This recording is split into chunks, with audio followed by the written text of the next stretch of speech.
ਸਤਿ ਸ਼੍ਰੀ ਅਕਾਲ ਦੋਸਤੋ, ਮੈਂ ਸਨੇਹ ਮਲਹੋਤਰਾ ਕੈਨੇਡਾ ਤੋਂ ਹਾਂ। ਬਲੈਸਿੰਗਸ ਟੀਮ ਦੇ ਵੱਲੋਂ ਮੈਂ ਸੀ ਅਰੁਣਾ ਜੀ ਦੀ ਕਿਤਾਬ ਮੈਸੇजेस ਫਰੋਮ 40 ਮਾਸਟਰਸ ਨੂੰ ਪੰਜਾਬੀ ਵਿੱਚ ਟਰਾਂਸਲੇਟ ਕਰ ਰਹੀ ਹਾਂ। ਅੱਜ ਅਸੀਂ ਯੁਧਿਸ਼ਠਿਰ, ਦੁਰਵਾਸਾ ਮੁਨੀ ਅਤੇ ਜਮਦਗਨੀ ਜੀ ਦਾ ਮੈਸੇਜ ਸੁਣਾਂਗੇ। ਸਭ ਤੋਂ ਪਹਿਲਾਂ ਇਹ ਗੱਲ ਹੈ 29 ਮਾਰਚ 1994 ਦੀ। ਉਸ ਵੇਲੇ ਰਾਤ ਦੇ 9:05 ਹੋਏ ਸੀ ਜਦ ਧਿਆਨ ਵਿੱਚ ਯੁਧਿਸ਼ਠਿਰ ਜੀ ਨੇ ਅਰੁਣਾ ਜੀ ਨੂੰ ਆਪਣਾ ਸੁਨੇਹਾ ਦਿੱਤਾ ਅਤੇ ਉਹਨਾਂ ਨੇ ਕਿਹਾ, ਮੈਨੂੰ ਧਰਮਰਾਜ ਦੇ ਨਾਂ ਨਾਲ ਲੋਕ ਜ਼ਿਆਦਾ ਯਾਦ ਕਰਦੇ ਨੇ। ਹਰੇਕ ਸਮਾਜ ਅਤੇ ਬਿਰਾਦਰੀ ਦੇ ਕੁਝ ਨਿਯਮ ਕਾਨੂੰਨ ਹੁੰਦੇ ਨੇ ਜਿਸ ਦੀ ਵਜ੍ਹਾ ਨਾਲ ਚੈਨ ਅਤੇ ਜੋੜ ਨਾਲ ਸਮਾਜ ਚੱਲਦਾ ਰਹੇ। ਤੁਹਾਡੇ ਵਾਂਗਨ ਮੈਂ ਵੀ ਇੱਕ ਸਮਾਜਿਕ ਬੰਦਾ ਸੀਗਾ, ਜਦਕਿ ਮੇਰੇ ਭਰਾ ਬੜੇ ਬਲਵਾਨ, ਵੀਰ ਅਤੇ ਧਿਆਨੀ ਸੀਗੇ। ਮੈਨੂੰ ਸਮਾਜ ਦੇ ਨਿਯਮਾਂ ਦਾ ਪਾਲਣ ਕਰਨਾ ਪਸੰਦ ਸੀ ਅਤੇ ਮੇਰਾ ਲਾਈਫ ਪਲਾਨ ਵੀ ਇਹੀ ਸੀ। ਇਸ ਕਰਕੇ ਮੈਂ ਹਮੇਸ਼ਾ ਇਸ ਸੋਚ ਨਾਲ ਚੱਲਿਆ ਕਿ ਧਰਮ ਦੇ ਅੱਗੇ ਕੁਝ ਵੀ ਨਹੀਂ। ਸਮਾਜ ਦੇ ਨਿਯਮ ਕਾਨੂੰਨਾਂ ਦਾ ਪਾਲਣ ਕਰਨਾ ਹੀ ਮੇਰਾ ਧਰਮ ਸੀਗਾ। ਮੇਰੀ ਇੱਕੋ ਹੀ ਕਮਜ਼ੋਰੀ ਸੀਗੀ, ਉਹ ਸੀ ਜੂਆ ਖੇਡਣਾ, ਅਤੇ ਉਹਦੇ ਵਿੱਚ ਵੀ ਮੈਂ ਧਰਮ ਦਾ ਪੱਲਾ ਨਹੀਂ ਛੱਡਿਆ, ਭਾਵੇਂ ਉਹਦੀ ਵਜ੍ਹਾ ਨਾਲ ਮੇਰੀ ਆਪਣੀ ਜੀਤ ਹੋਵੇ ਭਾਵੇਂ ਹਾਰ। ਮੈਂ ਇੰਨਾ ਹੀ ਕਹਿਣਾ ਚਾਹੁੰਦਾ ਕਿ ਮੇਰਾ ਉਹ ਜਨਮ ਇਹੀ ਦੱਸਣ ਵਾਸਤੇ ਹੋਇਆ ਸੀ ਕਿ ਕਿੰਨੀ ਵੀ ਮੁਸ਼ਕਿਲਾਂ ਆਉਣ, ਕੋਈ ਵੀ ਚਾਹਵੇ ਤਾਂ ਉਹ ਜਿੱਥੇ ਜੰਮਿਆ ਹੈ, ਜਿੱਥੇ ਵੱਡਾ ਹੋਇਆ ਹੈ ਅਤੇ ਉੱਥੇ ਹੀ ਆਪਣੀ ਪ੍ਰਗਤੀ ਕਰ ਸਕਦਾ ਹੈ। ਮੈਂ ਤੁਹਾਨੂੰ ਦੱਸਣਾ ਕਿ ਮੈਂ ਜ਼ਿੰਦਗੀ 'ਚ ਕਦੀ ਵੀ ਧਿਆਨ ਨਹੀਂ ਕੀਤਾ, ਨਾ ਕਿਤਾਬਾਂ ਪੜ੍ਹੀਆਂ, ਬਸ ਆਪਣੇ ਆਪ ਨੂੰ ਸਮਾਜ ਅਤੇ ਬਰਾਦਰੀ ਦੇ ਉਸੂਲਾਂ ਦੇ ਵਿੱਚ ਬੱਝ ਕੇ ਰੱਖਿਆ। ਮੈਂ ਮੈਡੀਟੇਸ਼ਨ ਕੀਤਾ ਜ਼ਰੂਰ, ਲੇਕਿਨ ਕੁਰੂਕਸ਼ੇਤਰ ਦੇ ਯੁੱਧ ਦੇ ਬਾਅਦ। ਬਸ ਮੇਰੀ ਇਹੀ ਜ਼ਿੰਦਗੀ ਦਾ ਸਾਰ ਹੈਗਾ। ਉਹਨਾਂ ਕੋਲੋਂ ਜਦ ਪੁੱਛਿਆ ਗਿਆ ਕਿ ਤੁਹਾਡਾ 13 ਸਾਲ ਦਾ ਵਨਵਾਸ ਜਿਹੜਾ ਸੀਗਾ ਉਹ ਕਿਸ ਤਰ੍ਹਾਂ ਸੀ, ਤੁਸੀਂ ਉਹ ਵੇਲਾ ਕਿਸ ਤਰ੍ਹਾਂ ਕੱਢਿਆ, ਉਸ ਵੇਲੇ ਸ਼੍ਰੀ ਕ੍ਰਿਸ਼ਨ ਜੀ ਦਾ ਕੀ ਰੋਲ ਸੀ, ਅਤੇ ਉਹਨਾਂ ਨੇ ਜਵਾਬ ਵਿੱਚ ਕਿਹਾ ਕਿ ਉਹਨਾਂ 13 ਸਾਲਾਂ ਦੇ ਵਨਵਾਸ ਵਿੱਚ ਸਾਡਾ ਮੇਨ ਮਕਸਦ ਸੀਗਾ ਕੌਰਵਾਂ ਦੇ ਬਾਰੇ 'ਚ ਅਤੇ ਉਹਨਾਂ ਦੇ ਪੂਰਵਜਾਂ ਦੇ ਬਾਰੇ 'ਚ ਖੁਫੀਆ ਗੱਲਾਂ ਦਾ ਪਤਾ ਲਗਾਉਣਾ ਜੋ ਸਾਨੂੰ ਉਹਨਾਂ ਦੇ ਉੱਤੇ ਹਮਲੇ ਵਿੱਚ ਮਦਦਗਾਰ ਹੋਵੇ। ਇਸ ਕੰਮ ਵਿੱਚ ਮੇਰੇ ਭਰਾ ਅਰਜੁਨ, ਨਕੁਲ ਅਤੇ ਸਹਿਦੇਵ ਲੱਗੇ ਹੋਏ ਸੀਗੇ ਅਤੇ ਭੀਮ ਵੀ ਇਹੀ ਕੰਮ ਕਰ ਰਿਹਾ ਸੀ, ਲੇਕਿਨ ਸਿਰਫ ਉਹ ਦੁਰਯੋਧਨ ਨੂੰ ਹਰਾਉਣ ਵਾਸਤੇ ਕਰ ਰਿਹਾ ਸੀ। ਮੈਂ ਅਤੇ ਕ੍ਰਿਸ਼ਨ ਇਸ ਹਮਲੇ ਤੋਂ ਹੋਣ ਵਾਲੇ ਫਾਇਦੇ ਅਤੇ ਨੁਕਸਾਨਾਂ ਦਾ ਹਿਸਾਬ ਕਿਤਾਬ ਲਗਾਉਣ ਵਿੱਚ ਲੱਗੇ ਰਹਿੰਦੇ ਸੀ। ਇਹ 12 ਸਾਲ ਸਿਰਫ ਮੈਡੀਟੇਸ਼ਨ ਵਿੱਚ ਗੁਜ਼ਾਰਨ ਵਾਸਤੇ ਨਹੀਂ ਸੀ, ਸਾਨੂੰ ਉਸ ਦੇ ਬਾਅਦ ਹੋਣ ਵਾਲੇ ਸੰਗਰਾਮ ਦੀ ਤਿਆਰੀ ਵੀ ਕਰਨੀ ਸੀ। ਸਿਰਫ ਧਿਆਨ ਵਿੱਚ ਟਾਈਮ ਕੱਢਣ ਦਾ ਨਹੀਂ ਸੀ, ਲੇਕਿਨ ਅਰਜੁਨ ਨੇ ਫਿਰ ਵੀ ਬਹੁਤ ਧਿਆਨ ਕੀਤਾ ਅਤੇ ਕਈ ਸਾਰੇ ਡਾਇਮੈਂਸ਼ਨਸ ਦੀ ਯਾਤਰਾ ਵੀ ਸਿੱਖੀ। ਅਤੇ ਹਾਂ, ਇਸ 12 ਸਾਲ ਦੇ ਵਨਵਾਸ ਦਾ ਸਭ ਤੋਂ ਬਹੁਤਾ ਫਾਇਦਾ ਇਹ ਹੋਇਆ ਦ੍ਰੌਪਦੀ ਨੂੰ। ਉਹਨੇ ਆਪਣੀ ਸਾਰੀ ਦਿਮਾਗੀ ਤਾਕਤਾਂ ਫਿਰ ਤੋਂ ਪ੍ਰਾਪਤ ਕਰ ਲਈਆਂ ਅਤੇ ਆਪਣੇ ਗੁਰੂ ਕ੍ਰਿਸ਼ਨਾ ਦੇ ਕੋਲੋਂ ਸਿੱਖ ਕਰ ਬਹੁਤ ਸਟਰੋਂਗ ਬਣ ਗਈ ਸੀਗੀ। ਦੋਸਤੋ, ਜਦ ਇਹ ਗੱਲਾਂ ਖਤਮ ਹੋਈਆਂ ਉਸ ਵੇਲੇ ਰਾਤ ਦੇ 9:55 ਹੋਏ ਸੀਗੇ। ਸਾਡੇ ਅਗਲੇ ਮਾਸਟਰ ਨੇ ਦੁਰਵਾਸਾ ਮੁਨੀ ਜੀ ਨੇ ਅਰੁਣਾ ਜੀ ਨੂੰ 5 ਅਪ੍ਰੈਲ 1994 ਸ਼ਾਮ ਦੇ 3:40 ਵਿੱਚ ਧਿਆਨ ਵਿੱਚ ਕਿਹਾ, ਮੇਰੀ ਆਪਣੀ ਜਾਤੀ ਜ਼ਿੰਦਗੀ ਦਾ ਕੋਈ ਸੁਨੇਹਾ ਨਹੀਂ ਹੈ ਤੁਹਾਡੇ ਲਈ। ਮੈਂ ਇੱਕੋ ਗੱਲ ਕਹਿਣਾ ਚਾਹੁੰਦਾ ਕਿ ਮੈਂ ਉਹ ਮੁਨੀ ਨਹੀਂ ਹਾਂ ਜਿਹਨੂੰ ਤੁਸੀਂ ਮਸ਼ਹੂਰ ਕਰ ਰੱਖਿਆ ਹੈ ਗੁੱਸੇ ਅਤੇ ਬਦਦਮਾਗੀ ਵਾਸਤੇ। ਸੱਚੀ ਗੱਲ ਤਾਂ ਇਹ ਹੈ ਕਿ ਮੈਂ ਵੀ ਬੁੱਧਾ ਦੇ ਵਾਕਣ ਧਿਆਨ ਗਿਆਨ ਪ੍ਰਾਪਤ ਕੀਤਾ ਸੀ। ਇਹ ਗੱਲ ਸ਼ਾਇਦ ਹੀ ਕੋਈ ਜਾਣਦਾ ਹੋਵੇਗਾ। ਕਦੀ ਕਿਸੇ ਨੇ ਇਸ ਬਾਰੇ ਵਿੱਚ ਮੇਰੇ ਨਾਲ ਗੱਲ ਹੀ ਨਹੀਂ ਕੀਤੀ ਅਤੇ ਨਾ ਕਦੇ ਕੁਝ ਪੁੱਛਿਆ, ਇਸ ਕਰਕੇ ਕਿਸੇ ਨੂੰ ਕੁਝ ਪਤਾ ਵੀ ਨਹੀਂ ਹੈ। ਅੱਜ ਮੈਂ ਤੁਹਾਨੂੰ ਦੱਸਣਾ ਕਿ ਮੇਰੀ ਜ਼ਿੰਦਗੀ ਦਾ ਮਕਸਦ ਸੀ ਯੋਗੀ, ਮੁਨੀ ਅਤੇ ਰਾਜਾ ਜੋ ਧਿਆਨ ਵੀ ਕਰਦੇ ਸੀਗੇ, ਉਹਨਾਂ ਦੇ ਕੰਮਾਂ ਨੂੰ ਸਹੀ ਤਰੀਕੇ ਨਾਲ ਕਰਾਉਣ ਵਿੱਚ ਮਦਦ ਕਰਨਾ।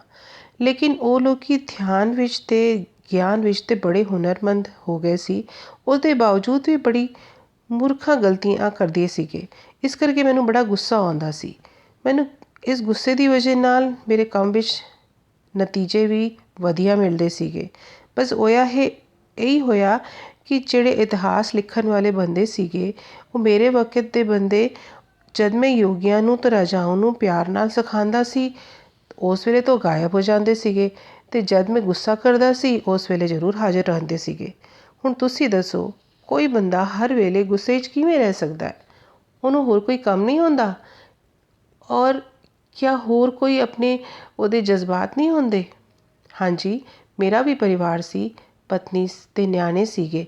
ਮੈਂ ਉਹਨਾਂ ਨਾਲ ਰਹਿੰਦਾ ਸੀ ਅਤੇ ਆਪਣੇ ਅਧਿਕਾਰੀਆਂ ਨਾਲ, ਰਾਜਾਵਾਂ ਨਾਲ ਅਤੇ ਯੋਗੀਆਂ ਦੇ ਨਾਲ ਧਿਆਨ ਕਰਦਾ ਸੀ। ਮੇਰੀ ਬੜੀ ਨੋਰਮਲ ਜਿਹੀ ਲਾਈਫ ਸੀ। ਇਸ ਵਾਸਤੇ ਤੁਸੀਂ ਮੈਨੂੰ ਬੇਰਹਿਮ ਨਾ ਸਮਝੋ। ਮੈਂ ਇੱਕ ਆਮ ਸਿੱਧਾ ਸਾਦਾ ਬੰਦਾ ਅਤੇ ਗੁਰੂ ਹਾਂ। ਮੈਂ ਬੁੱਧਾ ਅਤੇ ਜੀਸਸ ਦੋਨੋਂ ਹਾਂ। ਮੈਂ ਕਦੀ ਦਿਖਾਇਆ ਨਹੀਂ ਕਿਸੇ ਨੂੰ ਇਸਦਾ। ਇਹ ਮਤਲਬ ਨਹੀਂ ਕਿ ਮੈਨੂੰ ਪਿਆਰ ਆਉਂਦਾ ਹੀ ਨਹੀਂ ਹੈ। ਮੇਰੀ ਪਤਨੀ, ਮੇਰੇ ਬੱਚੇ, ਮੇਰੇ ਚੇਲੇ ਸਾਰੇ ਮੇਰੇ ਪਿਆਰ ਨੂੰ ਜਾਣਦੇ ਸੀ। ਮੈਂ ਜਿਹੜਾ ਬਹਾਦਰੀ ਦਾ ਕੰਮ ਕੀਤਾ ਉਹ ਆਪਣੇ ਅਧਿਆਤਮਿਕ ਜੀਵਨ ਵਿੱਚ ਉਹ ਸੀਗਾ ਆਪਣੇ ਯੋਗੀਆਂ, ਚੇਲਿਆਂ ਨੂੰ ਅਤੇ ਰਾਜਾਵਾਂ ਨੂੰ ਨਿਰਵਾਣ ਦਾ ਗਿਆਨ ਦੇਣਾ। ਮੈਂ ਇਸ ਗਿਆਨ ਨੂੰ ਕਦੀ ਨਿਰਵਾਣ ਨਹੀਂ ਕਿਹਾ ਕਿਉਂਕਿ ਇਹ ਬੁੱਧਾ ਨੂੰ ਮੰਨਣ ਵਾਲੇ ਲੋਕ ਕਹਿੰਦੇ ਨੇ, ਲੇਕਿਨ ਮੈਂ ਆਪਣੇ ਕਈ ਲੋਕਾਂ ਨੂੰ ਨਿਰਵਾਣ ਪ੍ਰਾਪਤ ਕਰਨ ਵਿੱਚ ਮਦਦ ਕੀਤੀ ਹੈ। ਦੁਰਵਾਸਾ ਜੀ ਕਹਿੰਦੇ ਨੇ ਜੀਸਸ ਦਾ ਟਾਈਮ ਵੱਖਰਾ ਸੀਗਾ। ਲੋਕੀ ਉਸ ਵੇਲੇ ਘੱਟ ਸੰਸਕਾਰੀ ਅਤੇ ਟੁੱਟੀਆਂ ਕਦਰਾਂ ਵਾਲੇ ਅਤੇ ਕੀਮਤਾਂ ਵਾਲੇ ਸੀਗੇ। ਹਰ ਪਾਸੇ ਹਫਰਾ ਤਫਰੀ ਦਾ ਮਾਹੌਲ ਜਿਹਾ ਸੀਗਾ। ਉਹਨਾਂ ਆਮ ਇਨਸਾਨਾਂ ਨੂੰ ਜੀਸਸ ਨੇ ਪ੍ਰੇਮ ਦਾ ਪਾਠ ਪੜ੍ਹਾਇਆ ਅਤੇ ਬੁੱਧਾ ਦੇ ਵੇਲੇ ਲੋਕੀ ਕਾਫੀ ਸਿਆਣੇ ਹੋ ਚੁੱਕੇ ਸੀ। ਜੀਸਸ ਦੇ ਸਮੇਂ ਤੋਂ ਜ਼ਿਆਦਾ ਗਿਆਨੀ ਬੰਦੇ ਅਤੇ ਚੇਲੇ ਬੁੱਧਾ ਨੂੰ ਮਿਲੇ, ਜਿਨ੍ਹਾਂ ਨੂੰ ਉਹਨਾਂ ਨੇ ਗਿਆਨੀ ਬਣਾਇਆ ਅਤੇ ਬੜੇ ਸਾਰੇ ਗਿਆਨੀ ਗੁਰੂ ਤਿਆਰ ਕੀਤੇ। ਅਤੇ ਮੇਰੀ ਸਿੱਖਿਆ ਖਾਸ ਕਰ ਸ਼ਾਂਤੀ ਨਾਲ ਜੀਵਨ ਕਿਸ ਤਰ੍ਹਾਂ ਬਿਤਾਉਣਾ ਅਤੇ ਇਸ ਬਾਰੇ ਵਿੱਚ ਸੀਗੀ। ਜ਼ਿੰਦਗੀ ਨੂੰ ਚੁਣੌਤੀ ਸਮਝਣਾ ਅਤੇ ਹਰ ਚੁਣੌਤੀ ਦਾ ਸਾਹਮਣਾ ਸ਼ਾਂਤੀ ਨਾਲ ਕਰਨਾ। ਜੇ ਤੁਸੀਂ ਇਹ ਕਰ ਸਕਦੇ ਹੋ, ਤੁਸੀਂ ਆਪਣੀ ਜ਼ਿੰਦਗੀ ਨੂੰ ਪਿਆਰ ਕਰਦੇ ਹੋ ਅਤੇ ਤੁਸੀਂ ਇਸ ਰਸਤੇ 'ਤੇ ਚੱਲ ਕਰ ਨਿਰਵਾਣ ਪ੍ਰਾਪਤ ਕਰ ਸਕਦੇ ਹੋ ਅਤੇ ਗਿਆਨੀ ਵੀ ਬਣ ਸਕਦੇ ਹੋ।